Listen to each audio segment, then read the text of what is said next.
Alors aujourd'hui, on dispose d'une vaste gamme de contraceptifs, mais la question essentielle qui se pose, c'est de faire le bon choix. Alors, tout d'abord, je vais envisager avec vous les différentes contraceptions possibles, et puis ensuite, on verra quels critères de choix on peut proposer. Alors, la contraception, d'abord, il y a la contraception hormonale et puis la contraception non hormonale. Alors, dans les contraceptions hormonales, d'abord, la contraception estroprogestative, donc à base d'un mélange d'estrogène et de progestatif. La pilule, donc il en existe une très très vaste gamme avec des pilules de deuxième, de troisième, de quatrième génération, 21, 28 jours de prise, différentes doses. Il y a également le patch, un timbre qu'on colle sur la peau et qu'on change toutes les semaines, et puis l'anneau vaginal. Puis il y a la contraception progestative, par exemple la pilule progestative que l'on prend tous les jours à la même heure, micropilule, et puis d'autre part donc l'implant, un petit tube que le médecin insère sous la peau et que l'on garde pendant 3 ans.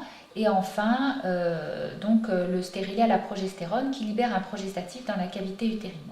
Et puis il y a toutes les contraceptions non hormonales, bien sûr les préservatifs, le préservatif féminin, le préservatif masculin, les spermicides, et puis le stérilet au cuivre, donc un dispositif intra-utérin qui libère du cuivre dans la cavité utérine, ce qui permet d'empêcher la survenue des grossesses.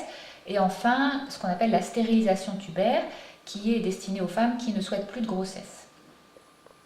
Alors voilà pour ces différentes contraceptions. Maintenant, comment faire le bon choix? En fait, il est important d'examiner un certain nombre de critères.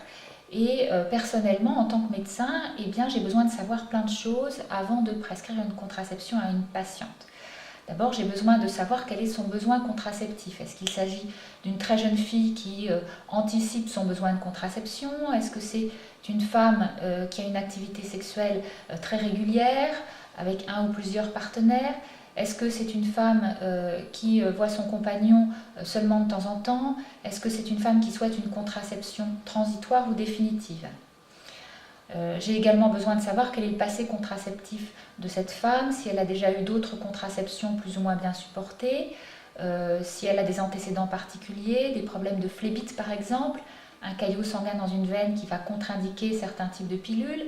J'ai besoin de savoir si elle a de l'hypertension artérielle, du diabète, si elle a des cycles réguliers ou non, si elle a des règles abondantes, si elle est sujette à l'acné ou aux problèmes de poids. J'ai besoin de savoir si dans sa famille il y a certaines maladies qui contre-indiqueraient par exemple certains types de contraception. J'ai besoin de savoir quel est son mode de vie. Est-ce que c'est une femme qui a un emploi du temps très régulier? Est-ce qu'au contraire elle voyage beaucoup? Est-ce qu'elle peut être confrontée à des décalages horaires? Est-ce qu'elle a besoin d'une contraception permanente ou non? Est-ce que cette femme est sujette aux oublis? Est-ce qu'elle est un petit peu étourdie? Et puis enfin, j'ai absolument besoin de savoir quelles sont ses préférences. Il y a des femmes qui sont des inconditionnelles de la pilule, il y a des femmes qui ne souhaitent pas recourir à des moyens de contraception hormonaux, il y a des femmes qui sont ravies d'avoir un dispositif intra-utérin, d'autres qui ne supportent pas l'idée d'un corps étranger. Il y a des femmes qui veulent absolument avoir des règles et d'autres femmes qui ne souhaitent pas en avoir du tout. Autrement dit, c'est extrêmement important d'envisager tous ces aspects pour choisir la meilleure contraception.